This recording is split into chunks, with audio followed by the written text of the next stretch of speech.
On behalf of Perth and Kinross Heritage Trust and the Perth City Heritage Fund, welcome to our sixth and final session of the 2021 Architectural Conservation CPD programme. Today's online session, Decorative Glass in Traditional Building, is streaming from our offices here at the A-listed Lower City Mills in Perth. If you have attended previous talks, welcome back.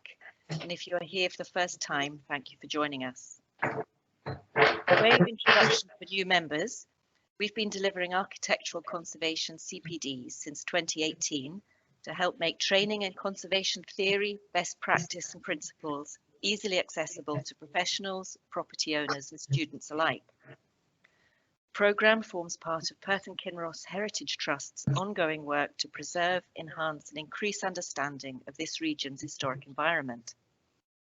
It is delivered in conjunction with the Perth City Heritage Fund, which is a scheme supported by Historic Environment Scotland, offering grant assistance to homeowners.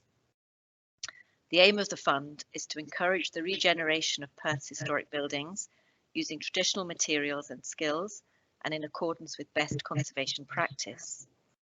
You can find out more about the Trust and the fund by visiting our website. It is with great pleasure that I welcome Liz Rowley to deliver our talk today. Liz is based in Fife and has been making stained glass for nearly 40 years. After training in stained glass and glass design at Edinburgh College of Art, she taught for 5 years and opened her first studio in 1980 in the Scottish Borders. In 1991, she set up her current studio in northeast Fife, and here she has carried out commissions for public buildings such as Murrayfield Rugby Stadium and Ninewells Hospital, among others. Large-scale architectural stained glass has been the mainstay of her studio work for the last 20 years. This has included restoration and new work, public and private commissions, and projects in primary and secondary schools to offer children the opportunity to work with glass. Recently, she has restored the beautiful transom windows at the shop at 21 High Street in Perth, one of the projects we have assisted with a Perth City Heritage Fund grant, and I'm very much looking forward to seeing more about how she did it. So with that, Liz, I'd like to hand over to you. Right. Well, thank you everybody for joining me today, and let's hope I can handle this technology smoothly. And you should all now, I think, be seeing a full screen. Yes? Yes, that's great. Great. So the basic premise of leaded stained glass has changed very little over the centuries. However, styles have developed and tools and processes have refined. The basic tools are a glass cutter and grozing pliers.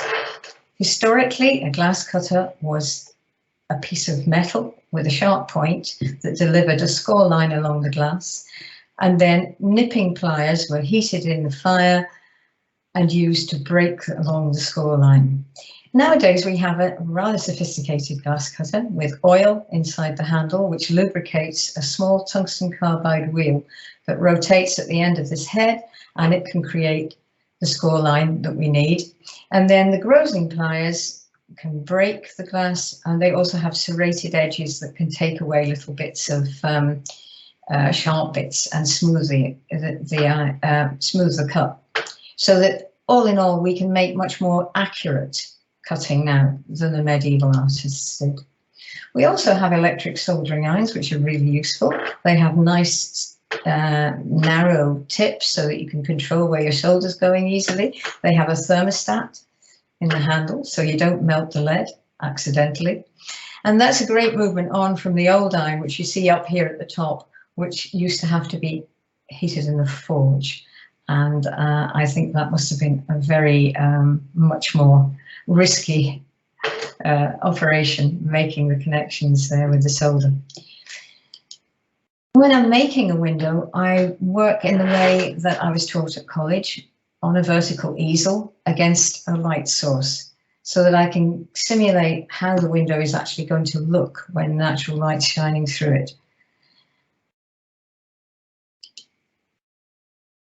Pieces of glass are cut to the pattern, which the designer draws actual size, and then they can be pinned up on the screen and painted with a ceramic paint. The paint is a black metal oxide mixed with water, and we can apply it with brushes.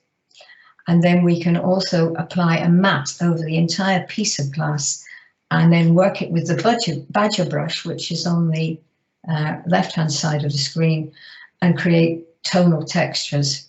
And you can see that's starting to happen here on this little piece of glass off the light box. Sometimes I paint on the vertical light source when I'm painting quite freely, but for details, it's quite nice to work over the top of the light box. And here I am with an array of painting things. These are the oxides.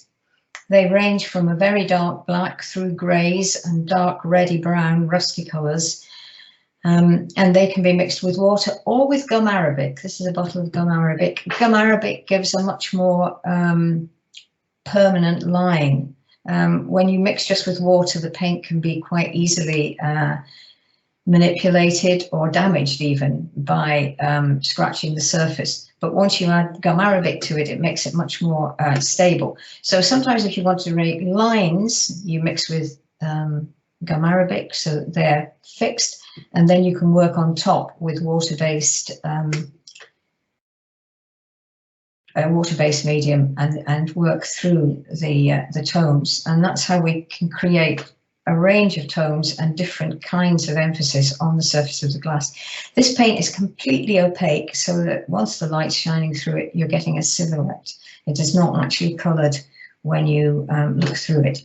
The colour comes entirely from the glass, except in the case of yellow stain. And you might well be familiar with yellow stain. It's usually on the halos of figurative windows, and it's silver nitrate, and it gives a beautiful transparent yellow. And it's actually a very ancient process, and it's the process that gives the name to the craft. We used to belong to the Guild of Master Glass Painters and Stainers, and that's where the staining in stained glass comes from, not from the actual multicoloured bits of glass that you see. It's from the yellow. Now here we see the kiln. There are pieces of glass laid out on the shelf. The kiln is very different from a pottery kiln, which some of you may be familiar with. It only has elements in the top. It doesn't have elements in the side, so that we get very even heat distribution over the surface of the glass. And you just put in a single shelf at a time. And that way we can get a really permanent bond between the glaze and the glass underneath. And this is a close-up showing paint that's been applied in a very modern way with quite a lot of sgraffito texture and some lining. The Victorians were very, very much more controlled in their use of paint. They wanted to make very tight figurative elements, whereas in modern stained glass we tend to apply the paint much more freely. Once the paint works right and the cutting's right and we like the image, we can start to construct the piece. So we get back to the pattern that was drawn in the first place, and we start to construct it with flexible lead running round the edges of the glass, and where they butt up against one another, they get cut off, and that joint is where the soldering will go. And you see here some other tools that we use. We use lead dikes, which are specially shaped pliers, which will come into their own later in the film, so I want to mention them now. And also this tool here, which is a plastic tool in modern day, but in the old days the lead workers used to make their own out of little bits of wood, and they are called lathekins, and they're used to open up the lips of the lead. The lead is like a letter H on its side, and I'm hoping you can perhaps see that in some of these angled shots. So it's a letter H on its side, and the glass slots into the channels on each side. And here's a picture of soldered joints, which bring the whole piece together. You solder on both sides of the panel, and that's how the piece hangs together. And then every single piece of glass is putted on both sides to make it weatherproof and to also add strength to the structure. And I'm just going to run a little film here about the making of a window. It's not a restoration, it's a new piece, but it just shows you that process in operation. So I'm going to come in and I'm going to take off a few pieces of glass from the easel. This is blue tack, incidentally. We put a lot of faith in blue tack.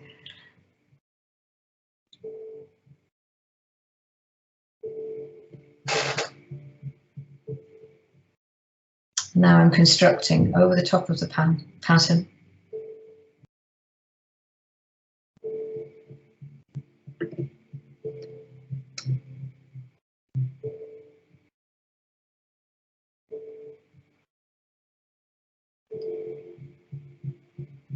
And the glass is slotting into the grooves in the lead.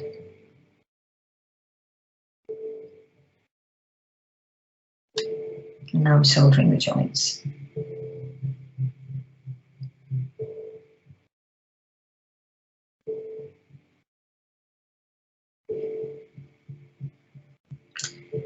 So basically, I think if you can make a stained glass window from scratch, you can also restore a stained glass window. The processes are still very much the same series of actions. So, restoration work. This is St Ninian's Cathedral. It's a building that probably a few of you already know, and I did quite a major piece of work here. In the last 40 years, I think I must have spent half of our working life doing restoration work. And I prefer to say restoration, as I believe that conservation of stained glass is a science, and it takes place in museums and great cathedral workshops, where ancient stained glass is monitored continually and kept in controlled atmospheres. I work in living buildings where practical concerns of everyday life and the cost of refurbishment are primary considerations. I work on windows that were made at some point during the 19th century up to present day. And indeed in Scotland, we're very fortunate to have a great wealth of Victorian and Edwardian windows, and also some wonderful practitioners of the craft who worked during the 20th century. So, St Ninian's. It was designed by the architect William Butterfield in the Victorian Gothic style and was consecrated in 1850. And the West End that we're looking at now was rebuilt in the early 1900s and redesigned. And so this is a slightly more modern end of the building, and this window that we're going to be talking about was actually installed at the beginning of the 20th century. So in 2000, the Perth architectural practice of Harry Taylor started a plan to schedule works to restore the building, and I was asked to submit a report on the condition of the windows. Remedial work was particularly required on many of the quarried windows. That's the windows that were made up of a grid of diamond panes. However, I made special note of the fact that the Great West Window was in excellent condition and required no intervention. But the following year, a great storm blew over Scotland, blowing a great hole in the plans and changing the priorities being considered. Many buildings were damaged across the country, and unfortunately St Ninian's was badly affected. An extraordinary freak event befell the church, and it was caused by the main door being opened at a crucial moment during the storm, when the relationship of the air pressure outside the building and that inside the building was such that a vacuum was created, slamming the door shut, pulling plaster off the ceiling and sucking the fine tracery work of the west window inwards. And I really don't understand the physics of this, but believe me, it's what happened. And immediately, a supporting scaffold was erected, both internally and externally, because obviously the West End was extremely unstable at this point. And fortunately, because the window is very, very well supported with horizontal metal bars, we didn't lose the whole of the West End, and I think that's really helped to tie things together and preserve what was left after this event. And as a result of this, I was asked by Harry Taylor to work in conjunction with their architects and the local stonemason, Pete Rowley from Milestone Restoration, to work out a plan of action to how we were going to solve the problem and remove the unstable stonework and the glass. And you can see from this external picture just how much of the stonework had to be replaced. It's quite a vast amount, really.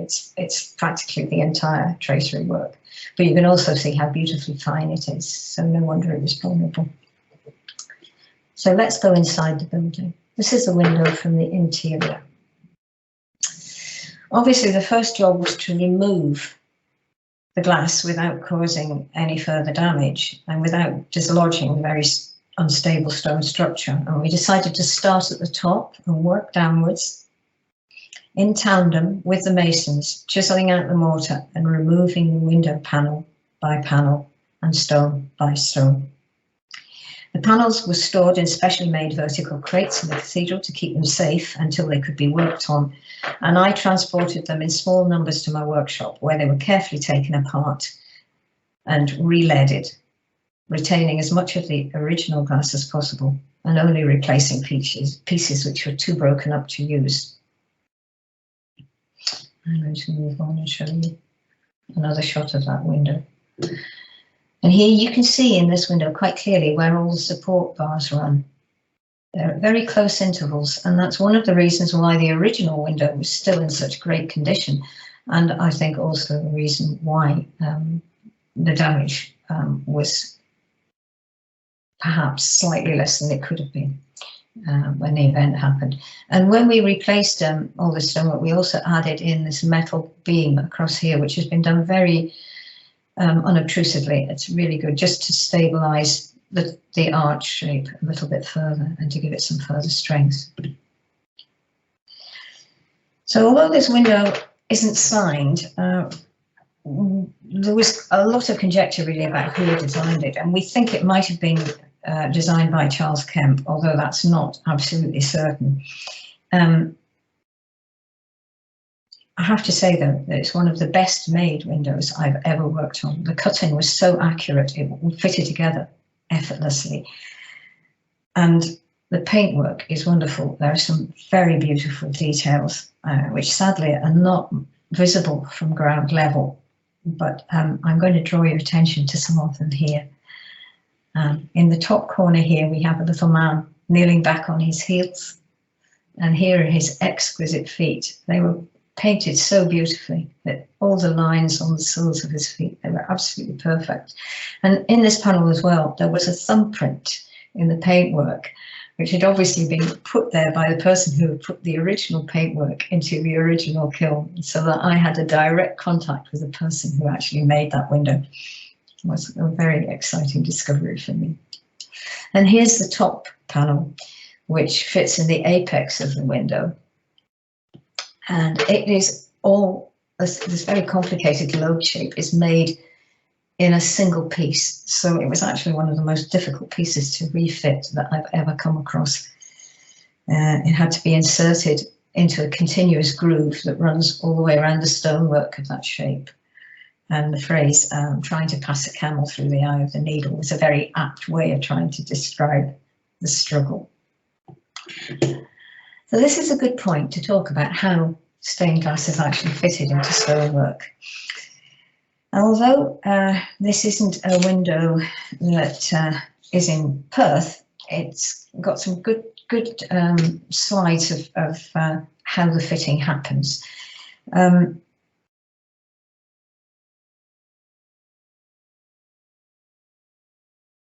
So the window in the middle is by an artist called John Blythe. He was a well-respected 20th century Scottish designer maker. And the church is in Leslie in Fife. And it was subjected to an arson attack, and there was a great deal of damage in the building. And the windows over the entrance were very, very badly damaged. The two lancets on each side of the central lancet were just plain quarries, and they were in such bad condition they simply weren't worth keeping. And there was damage up both edges of the John Blythe window, and so it had to be taken apart and rebuilt. The lead had been very badly melted and the glass crazed. So I kept what I could of it, and I replaced pieces that I had to replace. It was a real pleasure in a way to work on the John Blythe window, because some years before I'd done restoration of a very badly damaged William Wilson window in Brecon Cathedral. It had been destroyed practically during a break-in, and I was asked to repaint the window and try and make it whole again. And I knew that John Blythe, who at that point I didn't actually know personally, but I got in touch with him. I knew he had worked as Willie Wilson's assistant for quite a long time. And so I went to speak to him about how we might tackle the paintwork. And he was wonderfully generous and gave me a whole morning on how to do Willie's paintwork.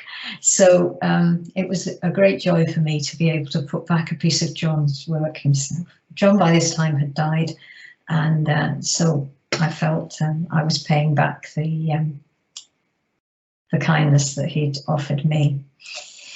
And here we can see quite clearly how the panels are assembled in sections. In this window we've got horizontal T-bars, and the panels are sitting on the T-piece to carry the weight as they go up. This is a technique that's used quite a lot in Europe, but here in Britain we tend to not use T-bars, although I've used them in some of my own original work because it really does carry the weight of the window very well. We're also going to be introducing here another horizontal bar to give it extra support halfway through each of these panels. And if I pass it on to this next slide, you can actually see the groove. The groove in the stonework is here, running down here. And there's a groove on each side of the window and across the base. And it's deeper on one side than the other. So you introduce the panels into the deep side and then pull them back so that you can center them within the, we seem to have, there we go. So that you can actually position them and center them and get the register between the panels working correctly. You'll see here too that there's a scaffold up the exterior and the interior, which is a very important thing. You need to be able to work on both sides of the windows when you're fitting the window space when you're fitting a window. And here it is from the outside, and you can see how the panels are fitting on top of one another here. And you can see the mason here who is making adjustments to one of these central bars down there. And you can also see copper tiles. Here's the evidence of copper tiles. Now they're not actually going to be quite where they look there. They're just looped over the top of the bar at the moment to anchor that panel in place while we get the next one ready. But this is the kind of interval that the copper ties are tied at. I'm not sure if I've mentioned copper ties yet, but copper ties run at any point where you're going to have either a support bar or another panel connecting, and they tie the panels together.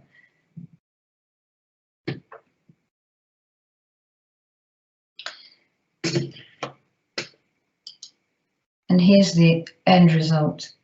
I reconfigured the two outer panels, and they're no longer plain clear quarries.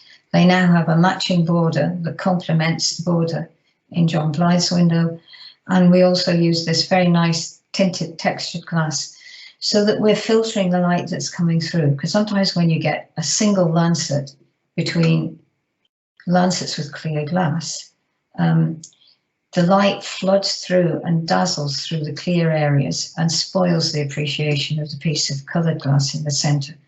And now that's not so likely to happen.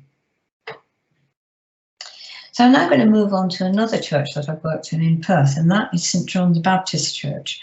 Very different type of window here, but it's got some very nice bits of decorative paintwork in the tracery, and it had some very 4 beautiful lancets underneath that were made of diamond quarries, and I'll come to them later. But first of all, we'll have a look at the state that things came to the workshop in. This window was at the top of the tracery. It was an opener, and you can see how very damaged it was through the passage of time as much as anything. And openers are particularly vulnerable because of that seesawing motion, and the suck of the air tends to really pummel the panels and make them break down. Some of this window has been replaced with commercial glass by a glazier just to keep the building weathertight. And I think it must have been gradually deteriorating over quite a long period of time. And when we had taken this piece out, we decided that it was redundant as an opener, and we were going to make it into a fixed opening. And sometimes this happens with restoration work. Yes, we're sometimes, because of the listing, compelled to replace everything exactly as was, but sometimes it's quite sensible to make other kinds of judgments where possible. And so on this occasion, we have got rid of the opener, which is no longer used, and we've added in a border around it to take up the space of the metal mechanism. And you can see in the final piece here, these areas of etched glass and broken areas that have been added to with an inappropriate colour have been replaced with rubies that has been a flashed ruby, which means that it's a red glass on a clear substrate. You can etch through the surface of the red to reveal the clear. And then that clear can be stained with the silver stain that I mentioned in the first bit of the talk. And so we can end up with a piece of glass that has red, clear, and yellow on a single piece. And so that small piece of work had quite a lot of conservation or restoration work to be done on it, rather. I'm going to move on now to the lancets, which are diamond quarries with very decorative borders. There were a great many broken panes in these windows, and you can see that they have a decoration in the centre of every single diamond. The diamonds were made out of a handmade tinted glass, so I had to match that glass and also match the green and the red, and then replicate the paintwork. Most of the paintwork in the quarries was done with screen printing. Originally, that would have been done with a stencil, but I screen printed on this lovely pale wash of sepia colour to give that lacy effect. And you can see a little bit more of that in these pictures here. The scaffolding was up when these pictures were taken, which explains the stuff going on in the background. And this is a great shot showing you how bars are tied into the stonework, and then the copper ties loop round and anchor the window to the bars. And this carries the downward thrust of the window, and it also helps to lessen the impact of wind and rain beating against the surface. And this just shows you the configuration of the window. And now I'm going to lead you on to the outside. This is to show you something about secondary glazing and protective glazing.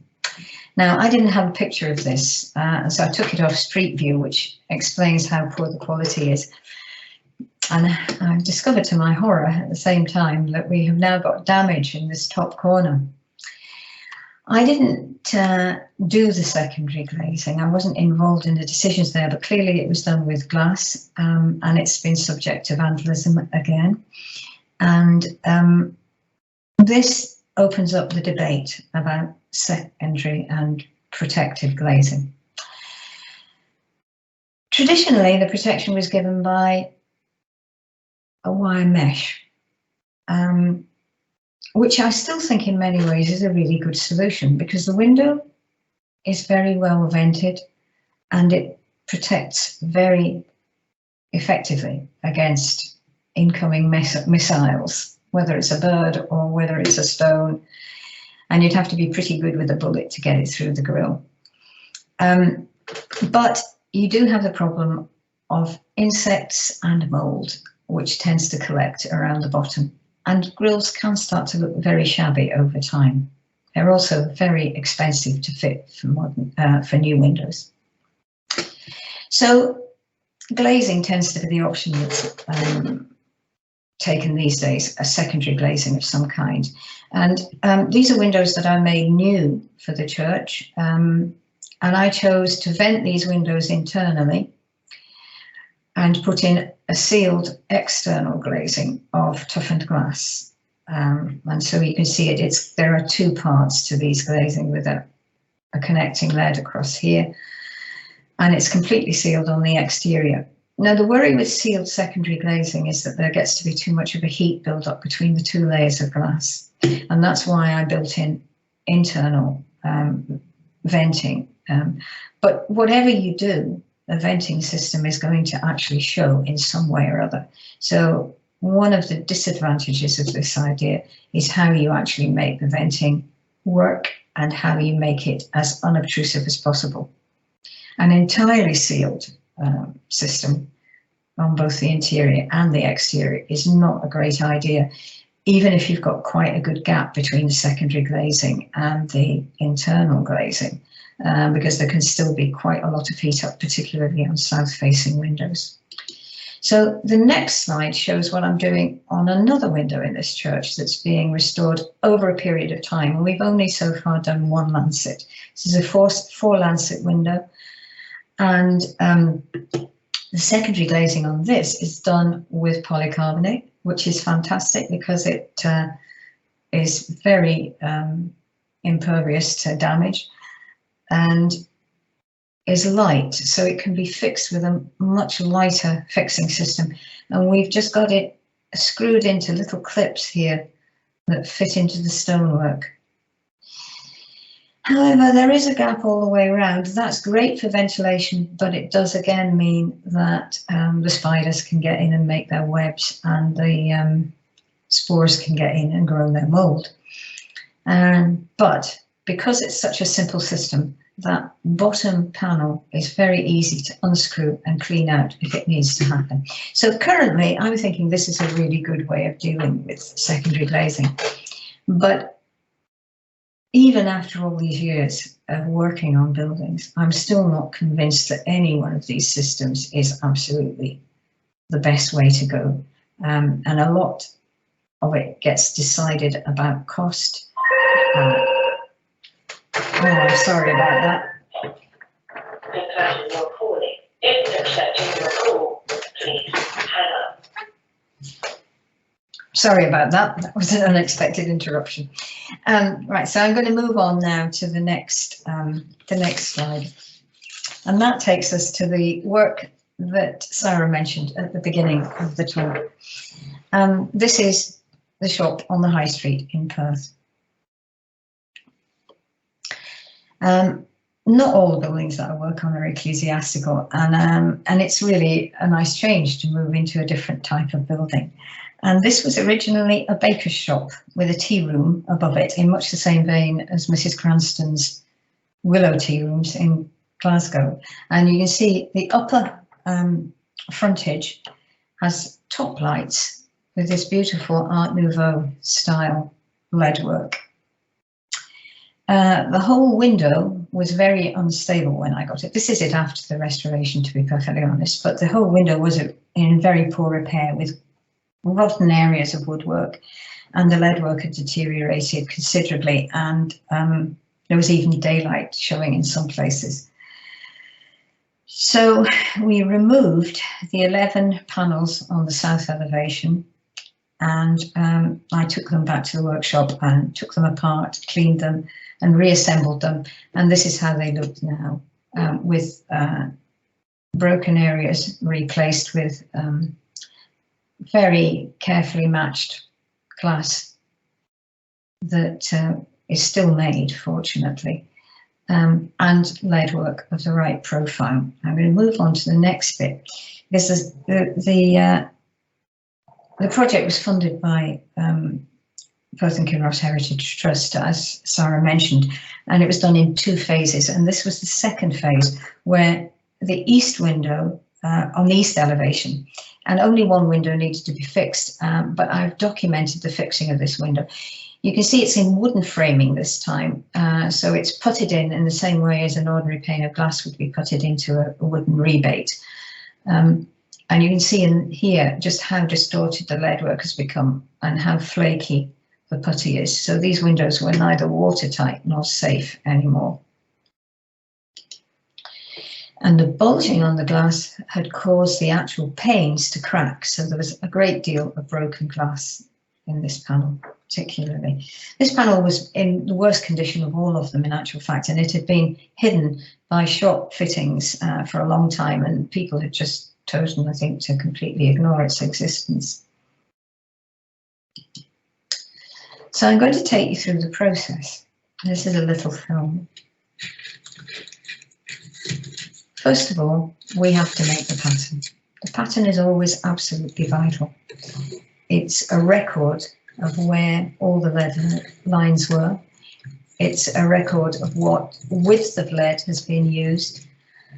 And it also shows a pattern for anything that needs to be recut. So it's almost a replacement for the original cartoon.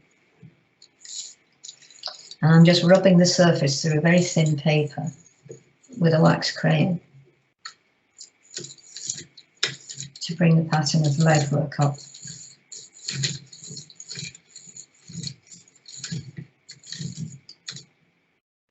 And now I'm going to start taking it apart. On that pattern, I will have noted all the widths, the different widths of the lead, and I'll also have noted where the glass is broken. And of course, the size of the exterior perimeter is absolutely important to know how big you've got to make your replacement. And I'm coming in from the side here. You will see me appearing in a minute. Here I come. With the lead dikes, those cutting tools that you saw in the first slides. And the ends of the dikes can fit right underneath the top lip of the lead and cut a ribbon of lead off the top surface, revealing how the glass is fitting into the framework.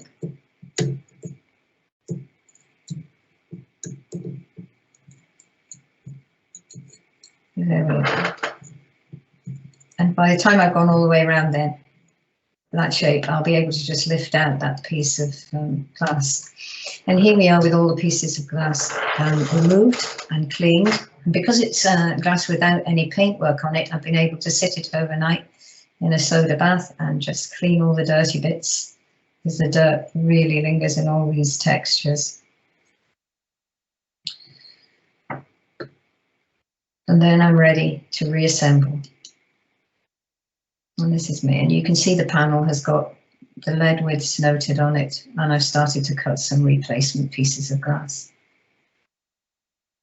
And the next slide shows you the finished window, ready to be refitted. And now a little panorama of the south elevation of the building. These lovely windows shimmering in the light.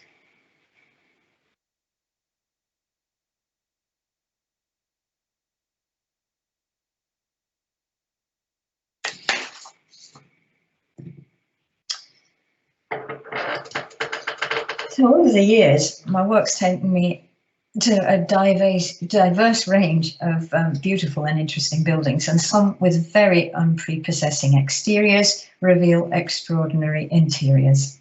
And one such place is the Masonic Lodge at 5 Athol Crescent, Perth, which, along with some very beautiful murals, has a rather special piece of stained glass. It was made in the 1920s.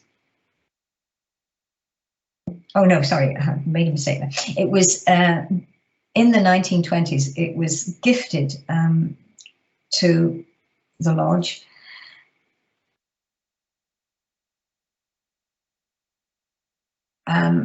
as 4 stained glass panels. They were designed by David Gould for the Glasgow International Exhibition of 1901. So they were actually made in 1901. And they were owned by a Mr. Murray, who decided to emigrate to Canada and had decided not to take them with him. And the lodge had displayed 3 of the panels for a long time, but one had been damaged and had been lost in a cavernous cellar below the lodge, and it had been forgotten about until the early 2000s. And that was when I was asked to restore the damaged panel so that it could be displayed in its rightful place alongside the other 3. I'm going to show you some details here. Gold trained at the Glasgow School of Art and was a member of the important group of artists known as the Glasgow Boys, along with the likes of Guthrie and Hornell. He's famous for producing stained glass as well as paintings, and I'd already worked on some windows that he designed for Brecon Cathedral, so it was nice to get reacquainted with his work again. And it seems to be characterised by blocks of very bold colour and then these lovely tonal areas. And there's no line work on this paintwork. This is just tonal build-up. It's really beautiful and very sculptural, I think. Here's a close-up of that. And a little bit of the sort of damage that we were having to deal with on the panel. Here's another shot of some of this lovely tonal work that he was very good at. And this is how I first saw the window. Not very well displayed, in a light box and as 3 panels instead of 4. And this is how it looks now. A considerable improvement, I think. The 4 panels reunited to depict the coronation of Robert the Bruce. The colour is working really beautifully, and the lighting, although you can still see pools of light where the strips go, they're not too obtrusive, and the overall effect, I think, is absolutely magnificent. I suspect that nowadays people might suggest using LEDs. I've never done that, never had experience of that, so I don't know how well that will work, but these were daylight strips so that the colour was maintained as closely as possible. And anybody who's pretty sharp might have noticed that the entire picture has reversed, and that was because it was originally mounted the wrong way around. And the reason why I knew that is that paintwork is always on the internal or viewing side of the window. So I knew that the window had actually been mounted the wrong way around once I actually looked at the paintwork. Now I'm going to just introduce another window here. This is the window by Strawn, one of our most famous Scottish stained glass workers of the 20th century.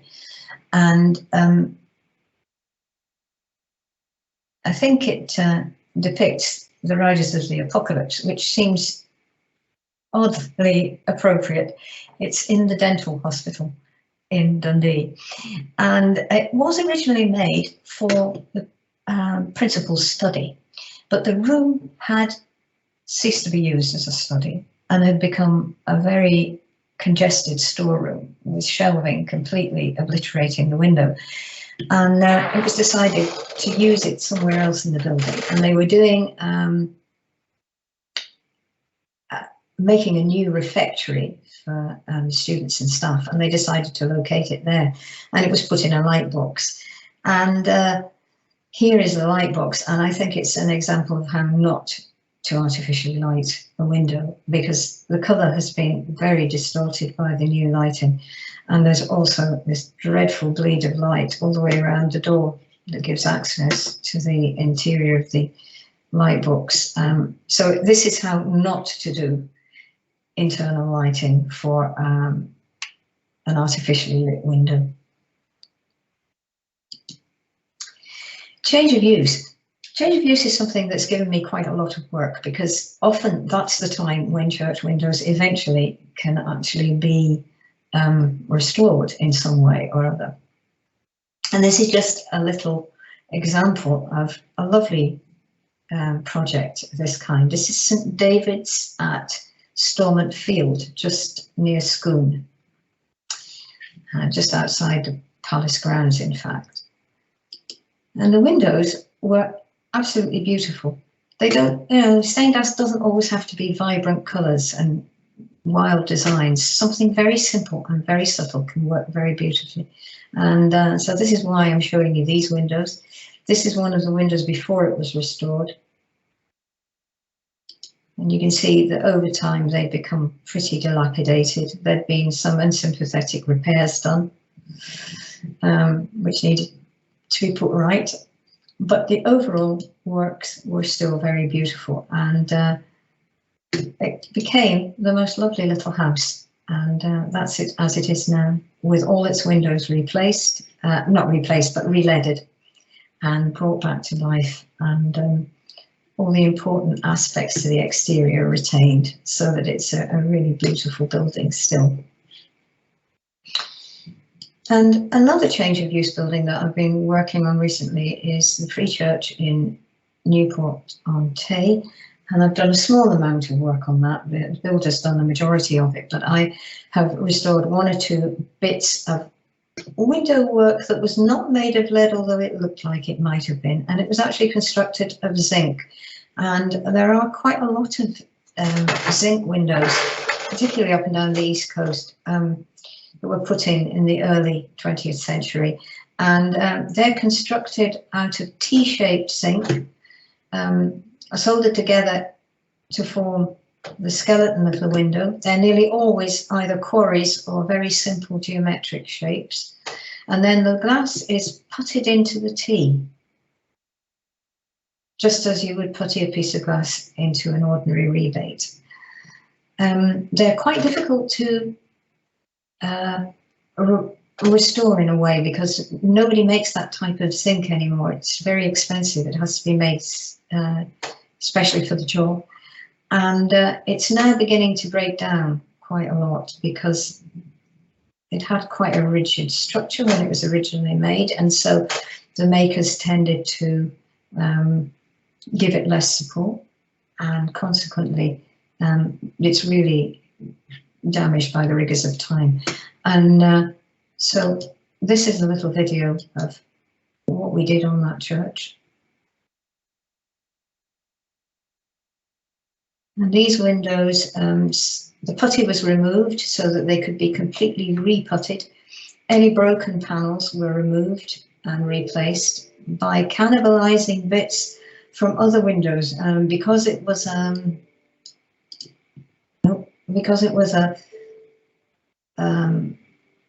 change of use. Some of the windows were allowed to be removed, and so we were able to take pieces out of them and put them into areas that were broken.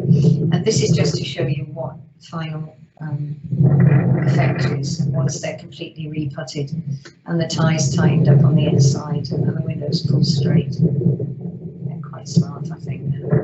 So this is the end of my talk, and I'm going to ask Sarah now to take back possession of the presentation, and we can have a conversation about anything that you'd like to talk about from the things that I've raised. Thank you very much, Liz. That was absolutely fascinating talk, and so lovely to see some of these windows close up with the details that, as you say, you don't get to see once they're all finished. If I can open it up for any questions that anybody has for Liz. There was a question in the chat from Stella. Can you hear me, Liz? Yes, I think I can, yes. Shall I read the question for you? Yes, please, Kieran. That'd be great. She's asking, is there an issue with replacing antique glass with modern made?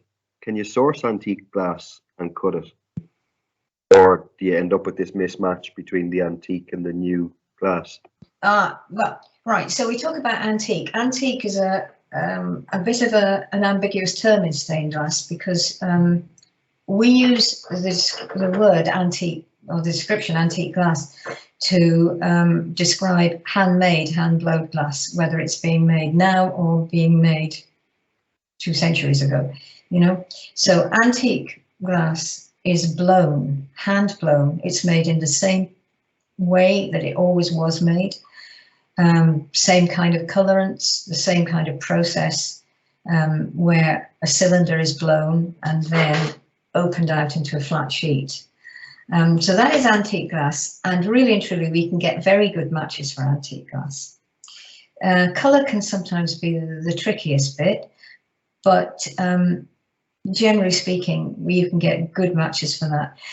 Edwardian glass is textured mostly, and fortunately we can get very good textures still, because the original equipment that was used to make the Edwardian glass was sold to an American factory when the factories here closed way back in the mid 20th century, and the company still makes English muffle and Corella, which are two of the standard textures that you need for replacement, and so that's good too. Colours are getting, and there is also a cathedral glass, which is a rolled glass with a rolled texture, which is very commonly used in quarries, and that is still available, but some of the colours for that are not available. The original ancient colours were much more muddy and subtle, and I think some of the oxides that we use to colour the glass are no longer allowed for health and safety reasons, and the colours are now much clearer and slightly more contemporary looking. So you have to be quite careful about replacing colour rather than texture, really, mostly. But generally speaking, we can get very good matches, and I have an enormous collection of glass taken out of old windows as well, so that I've got glass that I can sometimes salvage from old windows, but often it's not quite the right size, and you know, that's the awkward bit about it. But I think the skill of restoring is making it work, you know, and sometimes if you've got say a whole clutch of broken glass in one area, it's quite good to sort of try and scatter the new glass around a bit rather than keeping it focused in one corner. You know, there's ways of handling that. It's fantastic so much of the traditional glass is still being made. Sorry? That's fantastic that so many of the traditional styles and textures of glass are still being made. Absolutely, absolutely. That makes life a lot easier for you. Yeah, but I have to say it's getting more and more difficult, because making glass is such an expensive business that the factories can't afford to make the range that they used to make. And that's really sad. And some of the most beautiful glass, some of the most beautiful handmade, hand-blown glass, which was made in Sunderland in England and is no longer made, is not available anymore. And it had a lot of streaky colour in it. You might have spotted that in some of the pieces, particularly in the straw, and you could see the beautiful streaky bits in the glasses with multicoloured streaks. That is much more difficult to access now. There's one factory in Germany still making that kind of glass, but they do it with German precision instead of English imprecision. And as a result, the effects look a little bit less natural in a way. Yeah. Interesting. So we have another question then relating to the paint. If I can read out a question from Gabby Cortez. She's asking how you go about cleaning the painted glass. Is the painted side susceptible to the soda? Yes. Clean one side. Well, theoretically it's not, but I wouldn't choose to put it in soda, because especially if it looks unstable. The Victorians were making vast amounts of stained glass, late Victorians, early Edwardians, and the studios started messing about with the firing temperatures, and they ended up with some quite unstable paintwork. And nowadays it's a real problem finding unstable paintwork where it's beginning to disappear off the surface. There's absolutely no way that you would treat that kind of paintwork in anything other than slight brushing. We have little fiberglass brushes that we can take off the old putty, and I think the big workshops tend to use something called deionized water, which is supposed to be better. But I personally would just use a brush and a little fiber. It's like a little fiberglass pencil. You get them. Jewelers and watchmakers use them a lot, and you can just clean the surface very, very subtly with that. You're almost scraping it off.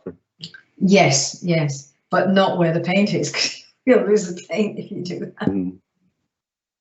Just, I mean, I would be doing that to remove putty residue on the edges. So is there no way to clean the painted side? Yes, you can do it with a brush, just by brushing it. There is actually no real need to paint, to clean painted glass the way you would clean a window as such. A brush is usually sufficient, unless there's something really caked on the surface in a very stubborn way. And usually that's on the exterior side, like bird shit or something like that, which can be washed off on that side, but you must be very careful about the paint side. And you said the paint is always to the inside. The paint is always to the inside for that. Probably for reasons like this. However, Yeah. I have to say, when the cathedral is an Episcopal cathedral, and I think for a long time a high church, so that they were burning incense and candles a lot. And when I went up to have a look at the window at the east end, when I was doing that first report, I was absolutely shocked because there's all this black stuff sort of curling up off it. And I thought, oh my God, the paintwork's really deteriorating. And then I realised it was actually soot from the candles that was deposited on it. So it really just needed a good brush with a bristle brush. And that's all that we would need. Yeah. I have a question myself as well. I was fascinated by the horizontal bars that you're showing. I've never noticed those. I guess I've not looked close enough. Yeah, well, that's the interesting thing, because they disappear, don't they? Well, I suppose, yeah, you just get taken in with the whole image of the entire window, yeah. and you miss the little sort of structural details. But is that really what goes wrong with lead? I mean, what can go wrong with lead that windows need re-leading, apart from the window actually moving in shape, which those bars, I presume, are trying to resist? I think the lead becomes quite brittle with age. And it oxidizes, yes. And I think that's what starts to make the soldered joints become vulnerable. And then the movement starts to break the lead at the edges of the solder. That's the most key, that's the main place where it starts to break, where the solder joins will come away. Join fits the lead. The edge there, that's that strain. And that's one of the reasons why I always feel a little unconvinced about doing partial re-leads. I do sometimes do partial re-leads, but I always think if you do a partial re-lead, you're just knocking the problem further down the line. A leaded window should last at least 100 years. So I think you have to accept that windows have to be re-leaded every 100, 150 years. And that has happened to a lot of older windows. I mean, the Victorians re-leaded quite a lot of, historic windows, really historic windows, and sometimes did quite inappropriate things to them when they did it. But nowadays, if you're doing lead work, which is going to go back into a building that needs to be kept watertight, I think it's better to replace the lead if it's Victorian, definitely. I mean, some people would dispute that with me, but I would say that's the best way forward. And the other problem is that it's a very heavy structure as a leaded window, especially if it's a tall leaded window. And it's got continually, exponential pressure, coming from the top panels, working their way down. And that's why you get bellying most commonly at the base of the window, where the pressure is just pressed down. And that's why those horizontal lines, bars are really important, because they help to alleviate that and they carry that weight. I mean, I hated bars when I first started making windows, and I thought I would make windows without them. And it was a very bad mistake. This was a long, long time ago, I hasten to say. I ended up having to remake Make a couple of doors certainly because of that, you know, because Is this where you're talking about the bars are then copper tied into the glass? the bars go into the structure of the building so that they fit into holes, either in the case of a door, they'll fit into the edges of the door. In the case of a window, they'll go into the uprights. And in the case of stonework, they penetrate the stone. So it's the same process as inserting a panel. The holes for the bars are deep on one side and you push them in and then pull them back into the shallow side so that you can actually get a bar in that's wider than the aperture. Because that's all that, when you're fitting into stone all the time, you're trying to get something that's much bigger than the aperture in to the space so that it's gripped by the edges of the window. Much easier when you're putting into a rebate. And then those bars, the copper ties are soldered onto the surface of the lead and then wrapped down really tight so that they hold the window in place. And those bars can sometimes be shaped. I mean, sometimes we shape the bars a little bit so that they follow a key lead line if we think it's going to spoil the design. But generally speaking, they are just straight and they go straight across. And we seem to be able to accept them as part of the structure of the thing we're looking at. It's like our brain discounts them and just concentrates on the image.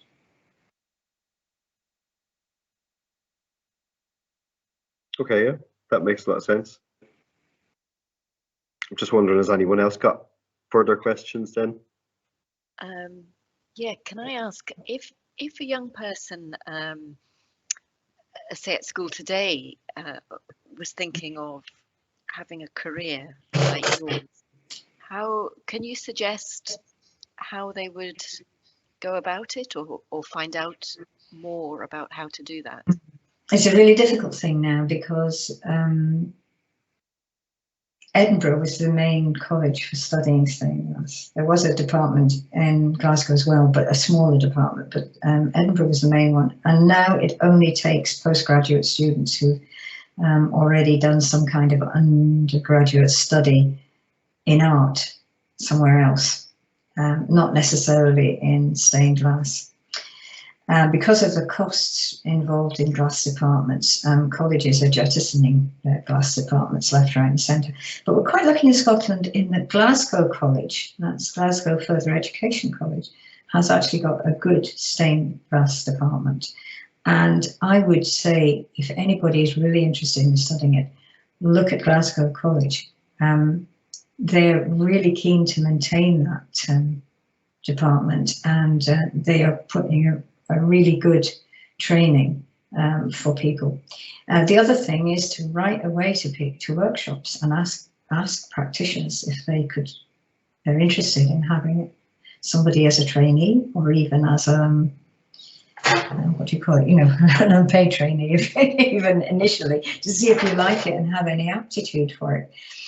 I would have loved to have had an apprenticeship in stained glass. I worked, I learned a lot about the aesthetics and how to do a balanced design and all this kind of stuff, but I didn't really learn anything about the practicalities. I didn't learn about fitting a window. All the stuff I've learned about how to put stained glass into buildings has happened by doing it and working with glaziers and working with builders over the years. That wasn't taught to me at college. I think it probably is now, and I know that Glasgow College is addressing that aspect.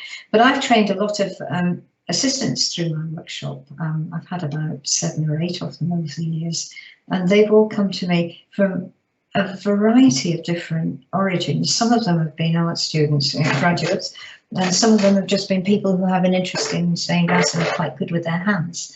So it can vary, but it depends a little bit on what you're trying to be. If you want to just specialise in restoration work, you need to target someone who is doing plenty of restoration work, and you need to find out about becoming accredited. If you want to concentrate on doing your own work, then I suggest you go to art college and learn a little bit about making your own work, whether it's just by drawing and using other materials. And then you can perhaps go to one of the postgraduate courses and specialise. But it's a big problem because we need to keep the craft alive. And You know, it's very important that we do that. And I don't know if I want to call them historic Scotland. I cannot get their new title fixed. It's something about the built environment, isn't it? And they have a place.